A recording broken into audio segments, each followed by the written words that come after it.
in a couple of minutes, so everyone has the chance to join.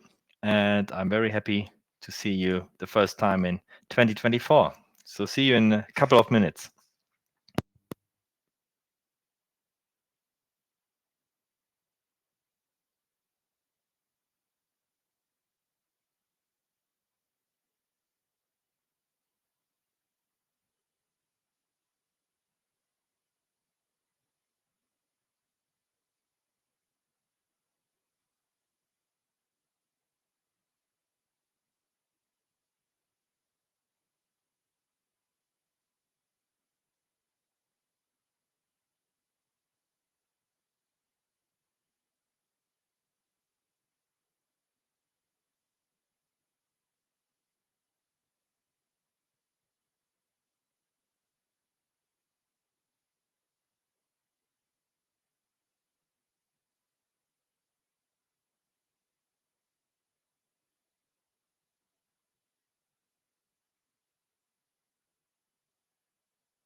Okay, I think we can start. And again, hello and welcome everybody to our Permeability series, the first one in 2024, with the topic Practical Applications of In Vitro Permeability in Formulation Development. My name is Yannick, and I will be your host for this webinar today. We are happy to have our external speaker with Travis Webb. Travis is the principal scientist for Liquids Semisolids Development Group at CoreX. He holds degrees in biochemistry and pharmaceutical chemistry and has over 17 years of experience in formulation and analytical method development. Over the course of his career, he has developed over 20 commercial drug products and brought numerous new drugs to various clinical stages.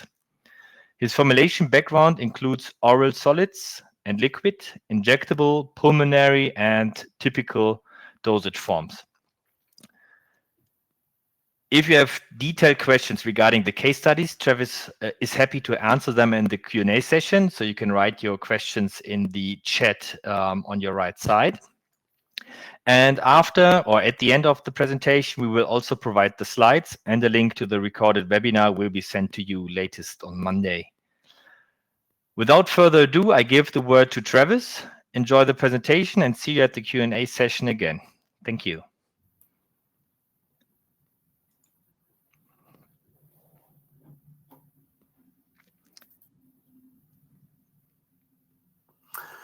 Hello, and welcome to this series presentation on practical applications for permeability testing. This term actually describes a very broad concept with a number of approaches and methodologies. But for today, we're going to discuss applications related to oral drugs using artificial membranes. Because of our limited time, I will not be able to take a deep dive into most of these concepts. But I hope this presentation will provide the listeners with some insight into the utility for this type of testing and provide some examples for simplistic ways it can be applied to support drug development. Let's begin by briefly touching on oral drug absorption and in vitro diffusion. In basic terms, for intestinal drug absorption, free dissolved drug in the gastrointestinal lumen diffuses across the epithelial barriers to enter the bloodstream. There are a number of mechanisms by which drug absorption occurs, but over 90% of small molecule drugs are absorbed passively, which in general can be explained through Fick's first law of diffusion and forms the basis for in vitro permeability testing. Fick's law postulates that passive flux or diffusion proceeds from regions of high concentration to regions of low concentration with a magnitude that is proportional to the diffusion coefficient of the drug, the height of the diffusion layer, and the concentration gradient. In vitro, this means that a drug dissolved on the donor side of a permeable membrane will diffuse passively along the concentration gradient to the receiver cell. For practical purposes, the equation is often simplified by combining the diffusion coefficient and the height of the diffusion layer into a single term called the effective permeability coefficient. This results in an equation where the flux is proportional to the permeability coefficient times the concentration gradient between the donor and receiver sides of the membrane. As the diagram suggests, there are actually several layers in the system that the drug must diffuse across before reaching the receiver cell, including a permeable membrane and two small unstirred water layers on either side of the membrane. For each layer, there can be a separate permeability coefficient and concentration gradient. But because we can't separate each part of the system practically, these terms are generally combined.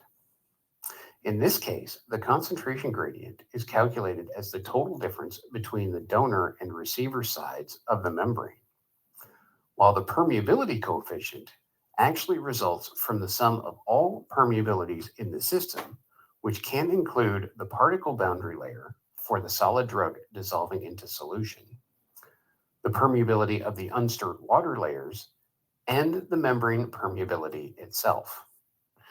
For in vitro testing, the artificial membranes are usually composed of phospholipids organized into a lipid bilayer or micellar structure on some type of hydrophobic support material. And sometimes cholesterol can be incorporated in varying ratios to assist in mimicking enterocyte permeability. For analysis of in vitro flux data, we can plot the change in concentration over time observed in both the donor and receiver cells, which gives us a dissolution and flux profile like the ones pictured here. The flux in this case is equal to the total drug which diffuses to the receiver cell per unit surface area of the membrane over time. You will also notice that there are two slightly different profiles presented in this graph. The blue plot resulting from a slightly higher dose to the total amount added to the donor cell, which demonstrates, as described by Fick's law, that flux increases in proportion to the increase in concentration of free drug on the donor side.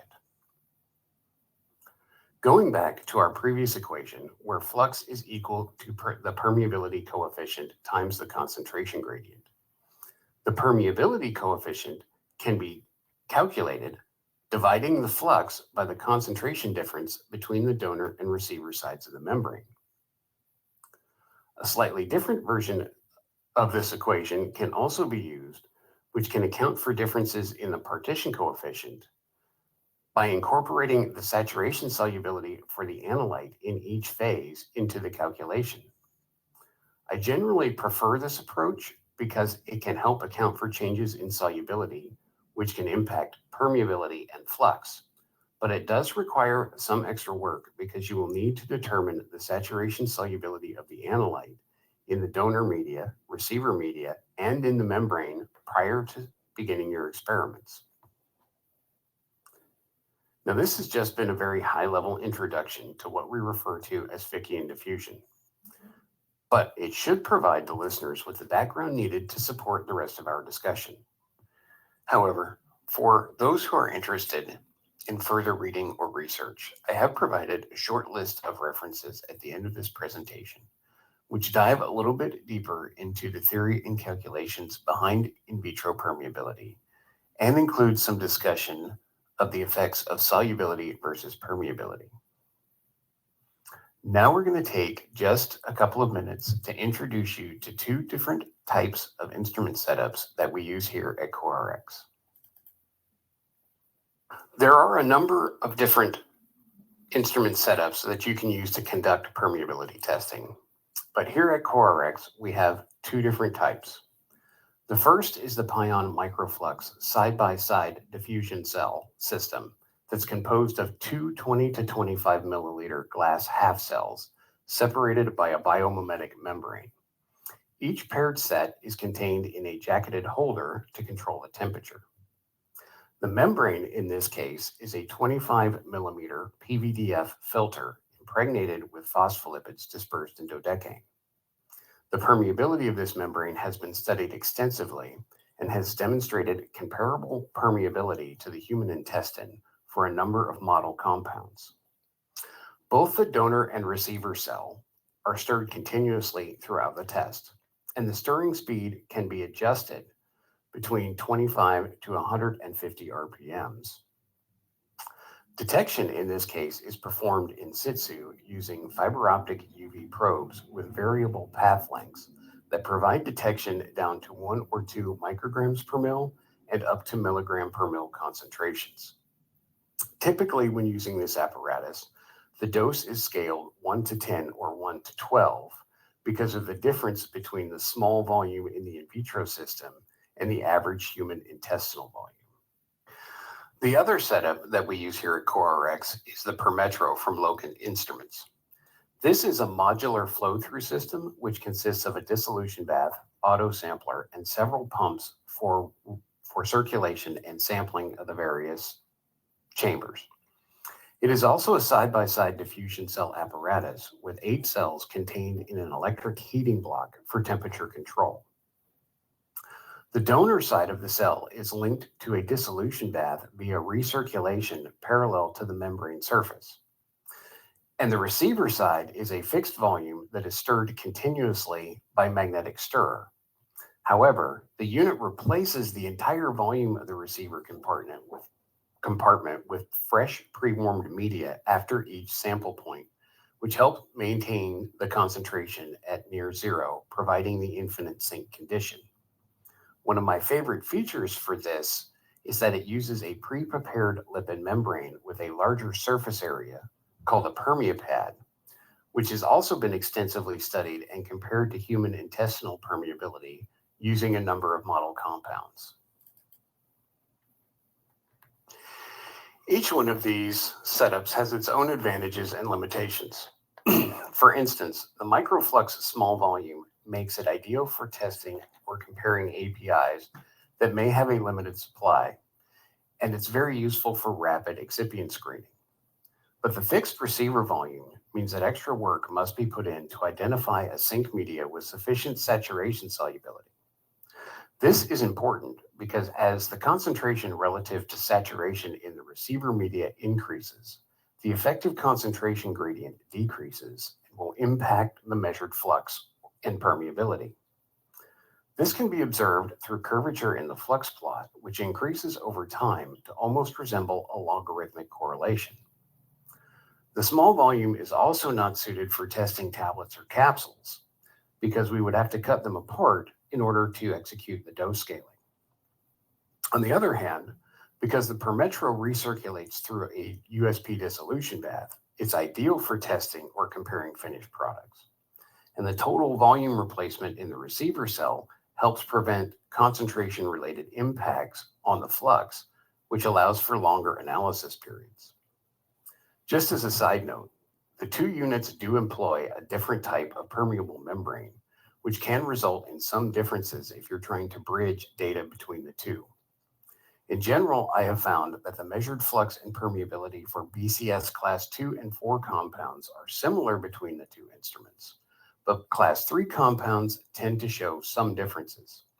However, the proportional difference is constant, meaning that if formulation A has a flux that is twice formulation B, and formulation B is 3 times C on the µFlux, then even though the measured values may be different compared to the Permetro, the rank order will be the same and with similar relative ratios.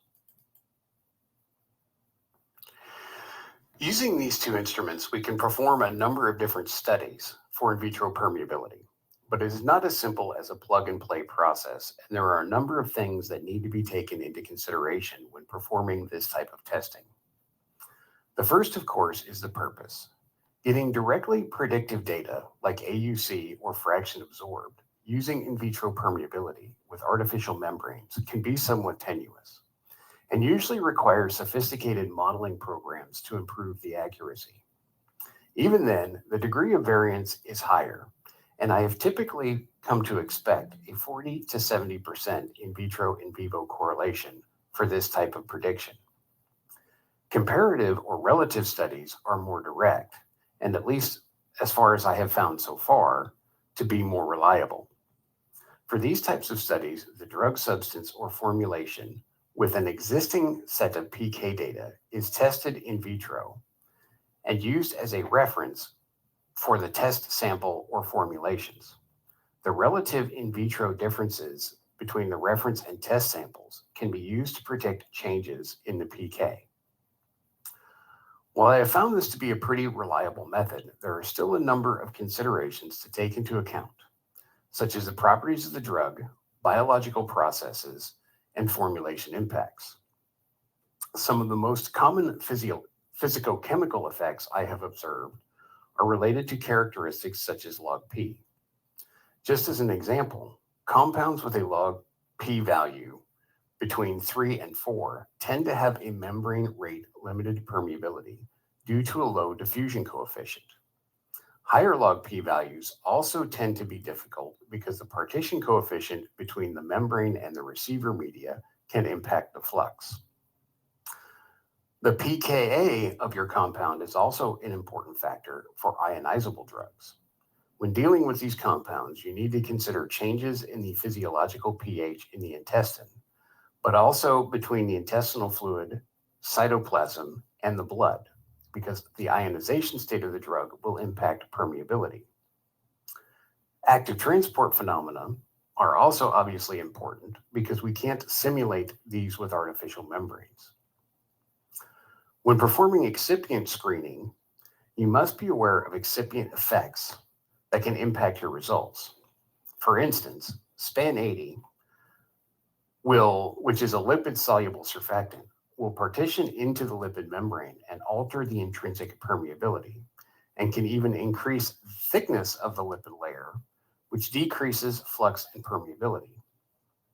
Other surfactants can even disrupt the lipid layer, allowing for direct diffusion. A good way to assess and account for these unintended effects is through the use of marker compounds. These are compounds that have a known and consistent permeability that you can test in parallel with your drug compound by spiking them in with a test sample or separately in placebo. Changes observed in the permeability for these marker compounds can indicate that the system itself may be altered rather than the actual permeability of your test sample. Also, consideration of the test conditions and relevance to biological conditions should always be considered when designing these studies.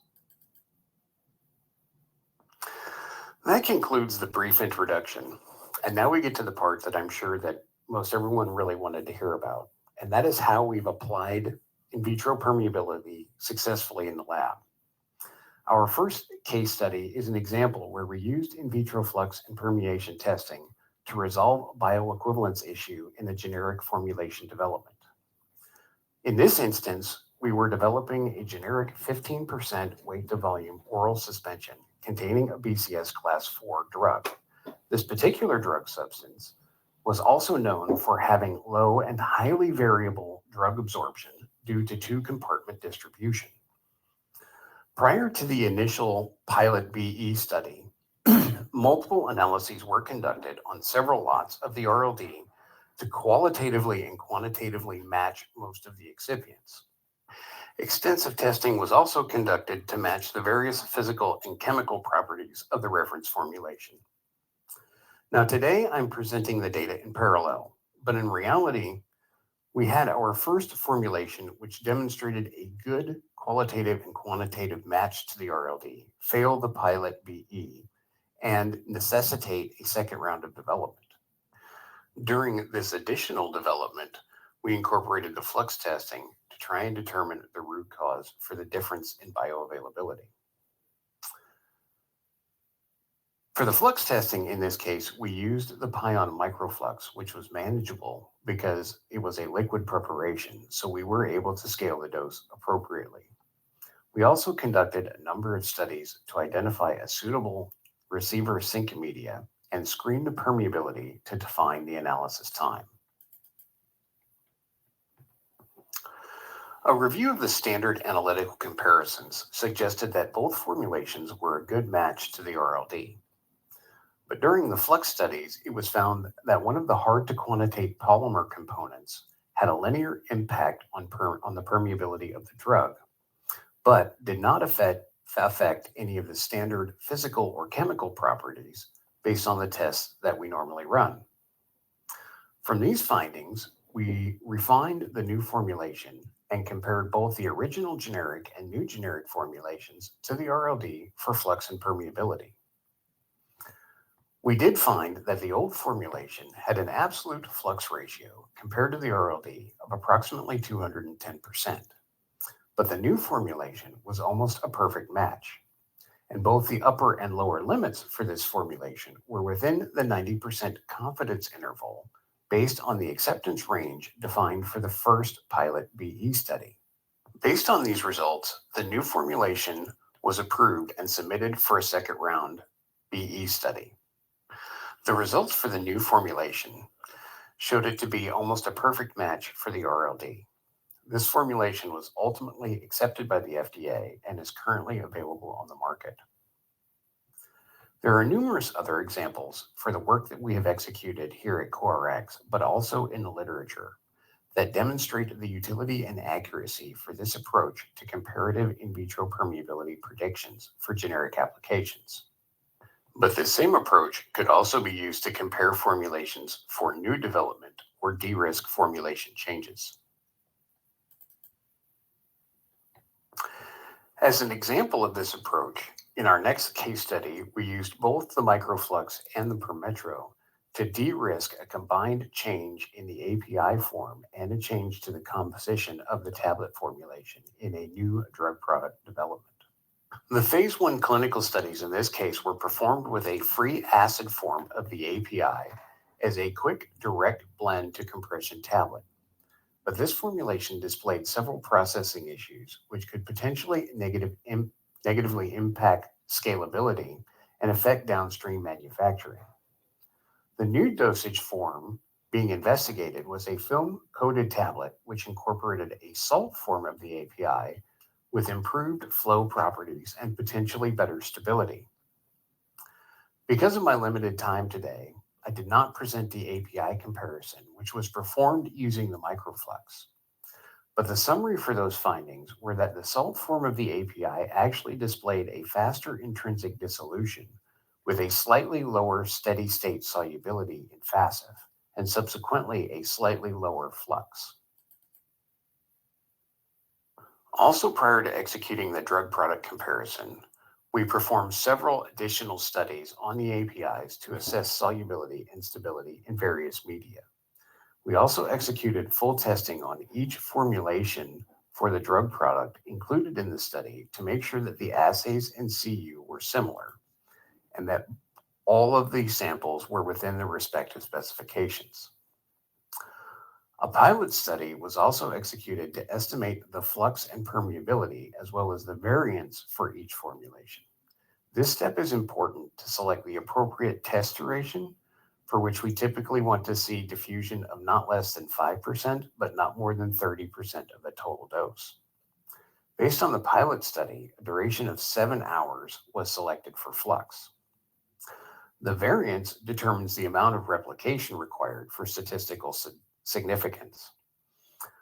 I am usually looking for a variance less than or equal to 10% for a standard 6 versus 6 comparison, but higher variance can be accounted for with increased replication. When we look at the dissolution profile for the free acid formulation, it exhibited a linear drug release which reached steady state at between 300 and 350 minutes. By comparison, all of the formulations for the salt form of the API exhibited significantly faster dissolution, which reached steady state between 100 and 150 minutes. If we compare the dissolution profiles via the traditional method using F1, F2 acceptance criteria, all of these formulations fail to match the drug release for the phase 1 clinical formulation and would probably be eliminated from further investigation. But when comparing flux, we found that formulations 3 through 5 showed similar diffusive characteristics with the phase 1 formulation. This can be at least partially explained because the steady-state donor concentration was slightly lower for the salt form, which was also observed during the API characterization. But the permeability in the new formulation was a little higher compared to the free acid form, which resulted in flux values that were closer. When we compared the flux for granulations 4 and 5 to the phase 1 formulation, we found that the average mass transport for the 2 test formulations was around 105 to 109% of the phase 1 formulation by comparison, and the upper and lower limits of the 90% confidence interval were within 80 to 120%. These data suggest that even though the dissolution and permeability for the new formulations are slightly higher compared to the phase 1 tablet, the bioavailability is likely to be similar. As a result, granulation 5 was selected for some additional investigations, which are currently ongoing.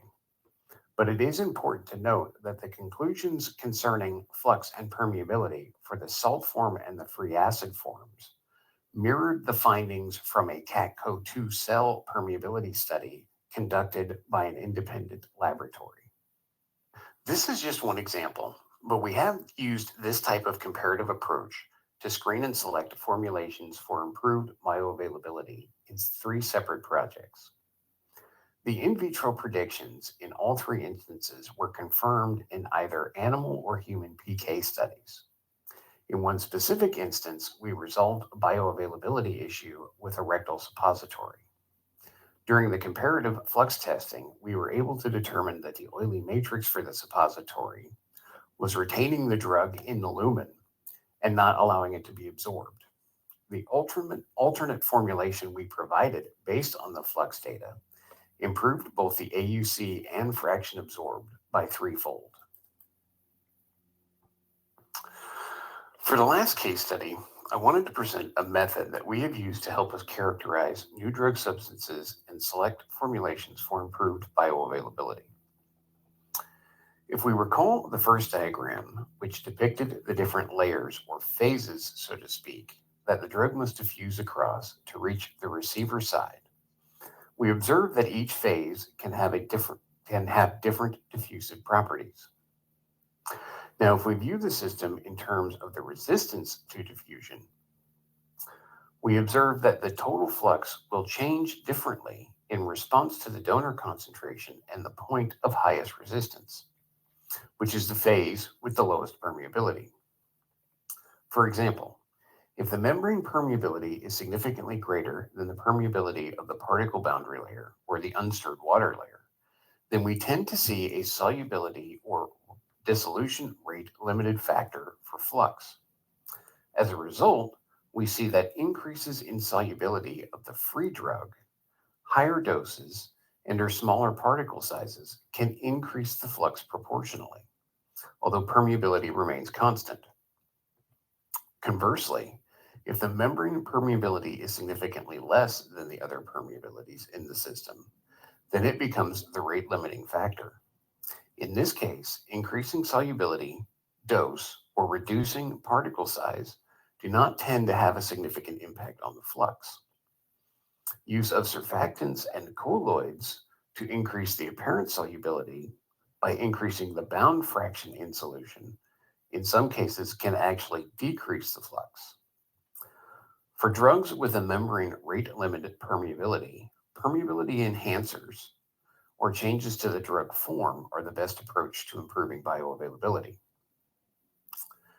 Basically, by performing a series of experiments where we alter the conditions of the system by changing the donor concentration of free drug or altering the apparent solubility by increasing the bound fraction of dissolved drug and observing the resulting changes in the total flux, we can characterize the rate-limiting factor for passive diffusion and subsequently select more effective approaches to improve it.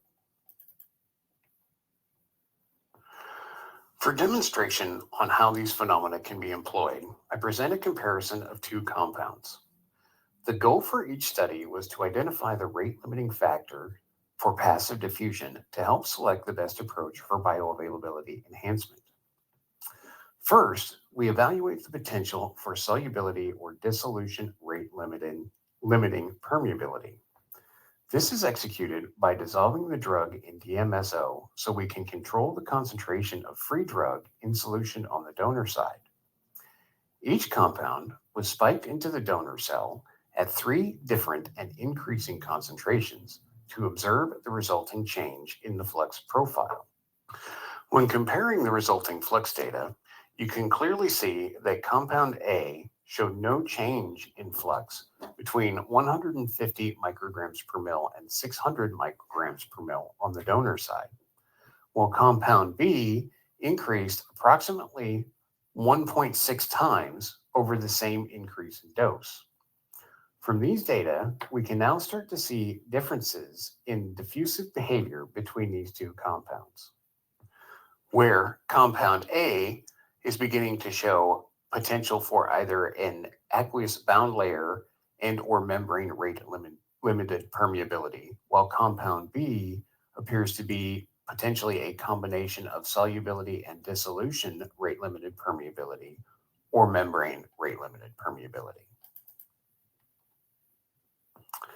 In the next step, we were looking at the largest resistance at saturation by altering the free versus bound fraction of dissolved drug. For this test, we added an excess of drug in solid state to the donor cell. The apparent solubility of the drug in the donor media was modified by increasing the micelle or colloid bound fraction of the drug. For compound A, increasing the apparent solubility from 14 to 159 micrograms per mil had virtually no impact on the measured flux.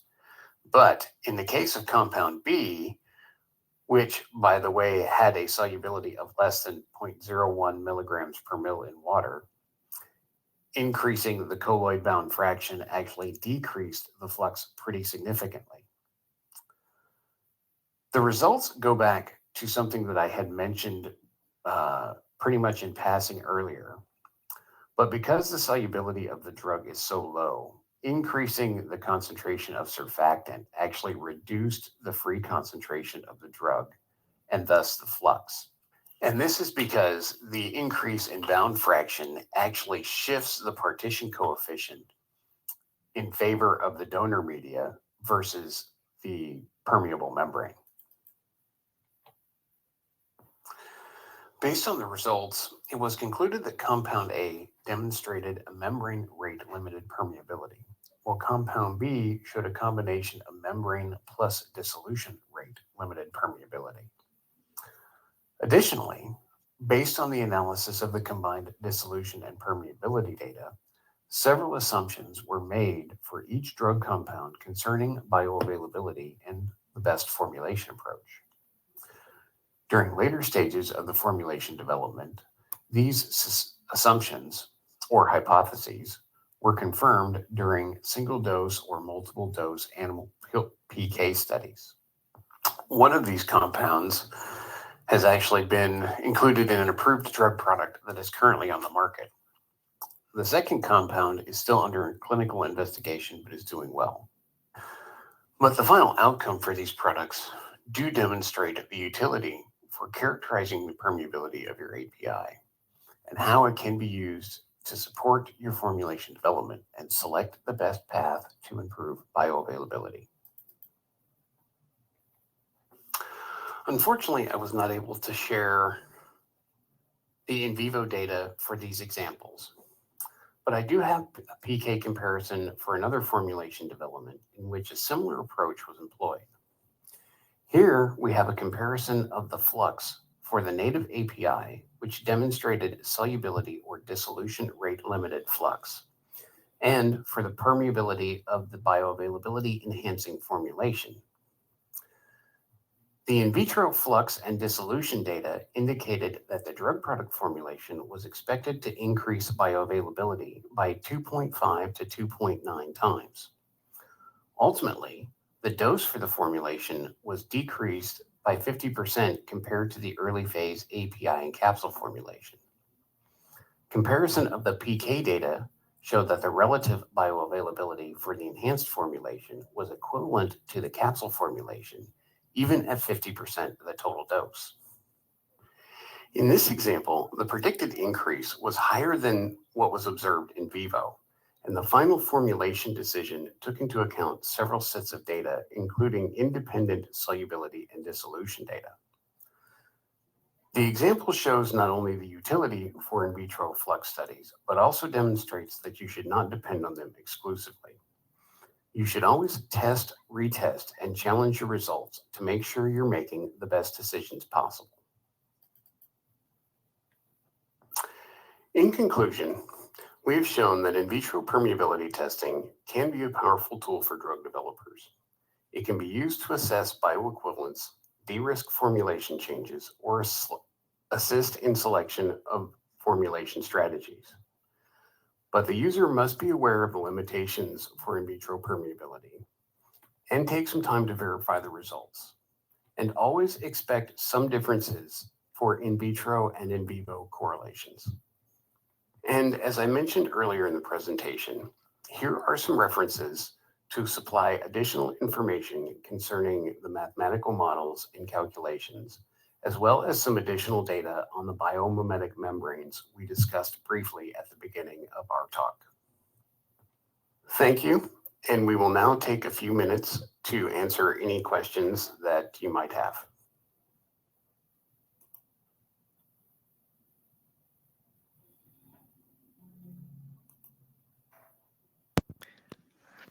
Perfect. Travis, thank you very much for the presentation and all the insights you've shown. Very nice. And we already have one question. But first of all, I'll let the presentation is now free for the download. And if you have further questions, there's the email address on the last slide from Travis, so you can contact him anytime, or you can contact us. So the first question is from Aditya. What is the sample size that is recommended for testing? 6 replicates or more? So I kind of touched on this in an earlier slide.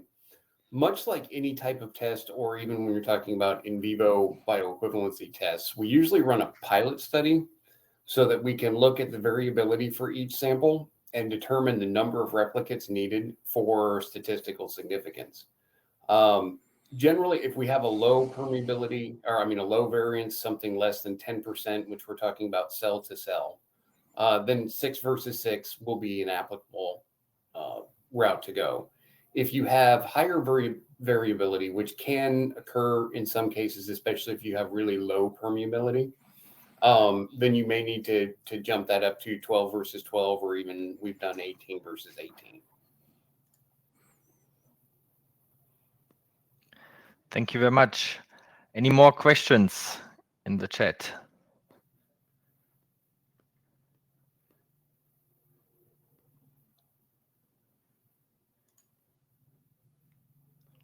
In the time being, some marketing from our side, we will visit the World Meeting in Vienna of Pharmaceutics and Biopharmaceutics in 2 weeks. And if you would like to meet us in person and have a little deeper talk about the technologies from Logan or from PermeaPad, we can arrange in-person meeting there. Just click on the link and you can book a meeting with us. And then there's another question from Tatiana. Which membrane was used for last set of experiments? So for the last case study. Yeah, so in that last case study, we were actually testing drug substances. So when we're doing that, we typically use the small volume setup. So that was your 25 millimeter PVDF membrane. And then we actually coat that membrane with 23 microliters of phospholipid dispersed in dodecane. Okay. Another question, when a product does not pass IVIVC compared with a biotrial, is the direction of the failure similar to the in vitro experiment? That is actually usually correct.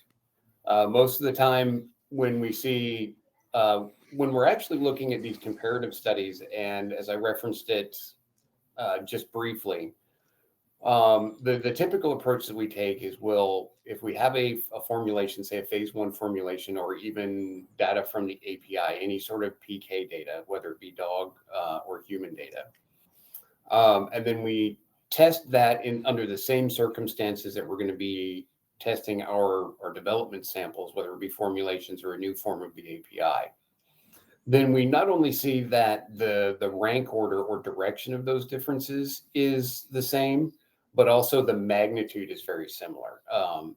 In an example I didn't get to touch on here, we actually compared different modifications to the drug substance. So whether that was the API in capsule versus a micronized oral suspension formulation, and then there were 3 different spray-dried dispersion formulations. So when we tested these all in vivo and then compared them to the original data from the early phase, it's actually preclinical human PK studies, we were able to identify the rank order for each formulation. So which one would be the highest, the second highest, and so on, but also made predictions as to the relative change in AUC based on what we saw in vitro. When they actually took all of these formulations and they sent them to a single dose PK study, the rank order as well as the proportional differences for each formulation matched up within 85 to 105% of the predictions made from the in vitro. And that is typically what you will see. The one thing you need to be aware of, and I mentioned this again earlier, was excipient impacts. There's a little background knowledge required because there are some excipients that will actually have an opposite impact in vitro versus in vivo. And usually that has to do with, like, some excipients can form like water-soluble pseudomicelles, which will actually prevent the API from interacting with the hydrophobic membrane. But in vivo, most of these are actually gastro-retentive because they'll actually adhere to the mucus layer on the intestine and can increase bioavailability. So knowing some of the minutia will help you tackle that, and that's just something you need to be aware of when you're dealing with like a large number of excipients. Maybe an additional question to this. The in vitro experiment gives you data which is similar to the Cmax or only the area under the curve, AUC? You can actually calculate an AUC from your in vitro data, but usually what you get with in vitro data is the flux, which is obviously it's a mass transport. So that gives you the amount of drug crossing the membrane per unit surface area and time, and then the permeability, which is a velocity factor. What we do for the relative studies is we actually take the AUC and the Cmax, and we run it through a very simple modeling program that we have that takes the in vitro data for both the reference and test compound, and then using the regression model predicts the change in AUC based on that existing data. The other way that it's typically done, if you're trying to get direct predictions, again, they have more complex modeling programs, and you may have in vitro data for, say, 60 or 100 different compounds that fall into different BCS class categories, as well as all of their chemical and physical properties and even structure. So then you run in vitro tests with your test compound and you feed that into the model, and it looks at the structure and properties of your compound and matches it up with similar compounds that are actually in the modeling software, and then makes predictions for AUC and fraction absorbed based on that correlation. Thank you. Then we got another question. What would be the probability that a test that passed permeability would pass the in vitro test? Or maybe it should be in vivo test? Maybe in vivo test? Yeah. I mean, so you always obviously run some risk of discrepancy, and that's why we do put a lot of time when we conduct any type of testing like this to test and retest and verify. But so far to date, over the last probably 4 years that we've been investigating this technology and building it up even more and more, I have not had a failure from that aspect.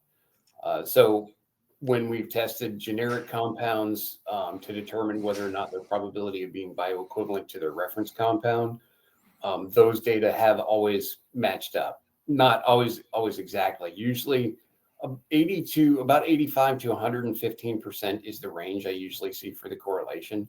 Sometimes, we're within 97 to 103% correlation. But if you know the system and you're using the appropriate tests and setting everything up, just being mindful of all your conditions, it's a really high probability that the results you're going to get in vitro are going to mirror in vivo. That, of course, is prefaced with the comment that if you have a compound with site-specific absorption or that has an active transport, either absorption or efflux characteristic to it, then you need to go to a different model because we can't simulate those things with an artificial membrane. But maybe a question from my side now. But is it possible to do both tests, artificial first, and then go further investigation, for example, in a cell model? Yeah, and that is we've done that on several occasions. It's good for like CATCO2 permeability is a similar type of test where they'll run that's actually tumor cells, and they'll look at permeability. It's usually in a pampa, like a single point permeability instead of multi-point. But with that system, you can actually evaluate efflux, and they'll verify efflux is working through actually spiking what I referred to before as model compounds. So they use digitoxin. which has an active efflux aspect to it. So they can get some of that additional information, and they can get some additional active transport information. But also some of that is usually already hashed out early in development, especially just by the type of molecule it is. I mean, there are only a small number of molecules that actually are absorbed through active transport. So if your molecule is falling into a class like a dietary sugar or various ionic compounds, sometimes proteins, then it's something you need to be aware of. Any more questions? Maybe another one from my side. How does the regulation or the FDA reacts if you are using your in vitro data, or just using in vitro data? Like anything else with the FDA, this is a long and slow process. But last year we did have a small victory. We were actually all running around the lab cheering because we actually used in vitro solubility, intrinsic dissolution, and permeability data to justify bioequivalence between two different polymorphs of the same drug compound. And that information was actually submitted to the FDA, and they accepted it as being representative. So there is progress on this front, and it's really in how you present the data. They're a lot less likely to accept it and more likely to ask a bunch of questions if you're trying to make direct predictions for AUC. But if you're using it to bridge and compare, like say a phase 1 formulation, and you alter your formulation for phase 2, if you conduct your experiments and make your argument appropriately, and it's well thought out, they are likely to accept those data. Very good. Step by step, right? Step by step. And that's really what it comes down to. Anytime the FDA, you expose them to something they're unfamiliar with, it's a battle. Yeah. But we just keep at it and we'll get them.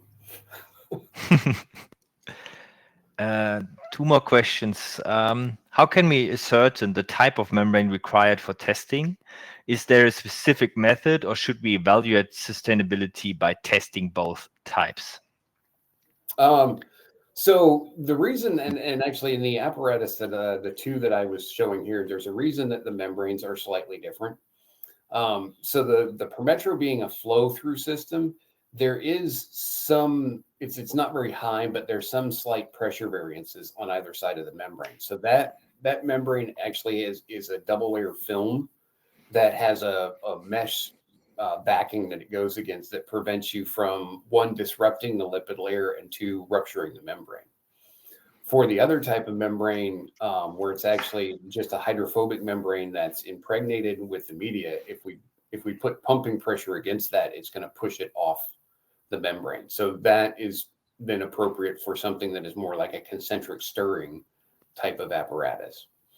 And you'll see it in the references. Most of these artificial membranes, if they're out there and they're being used, someone has studied them far more extensively than obviously I have as being a developer. And they typically do this, as we've discussed, like a number of times so far, testing, any number, 60, 100, 150 model compounds, and looking at the permeability for the artificial membrane versus the historic human permeability, human intestine permeability, or known permeability. And determining how closely those things are relative. And you also see a number of, there's articles and stuff out there for people who have tried various other formulations. And so there may be a different membrane for intestinal permeability versus buccal permeability versus rectal permeability. And we have different formulations for all of these. What I would say is the only time that we run into extra explanation is when we're bridging the one membrane to another, because again, there can be some differences depending on the compound in the measured permeability, but rank and proportion are very similar between the 2.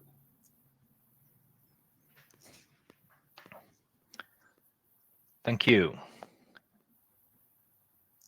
I think we have time for one last question. I will add to that, just being that I'm kind of a lab geek. If you ever have the time and opportunity to test multiple membranes, that's always good. More data is always better than less. But time is rare nowadays. Time is rare. Time and money. Yeah. When you're contract Okay. like I am, you have to get someone to pay for it. So Yeah, that's right.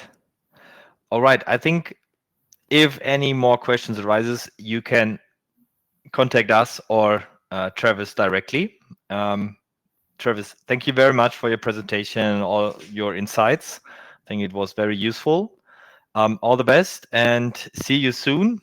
For all the others, have a great day, and sometimes we will see us too. Bye-bye.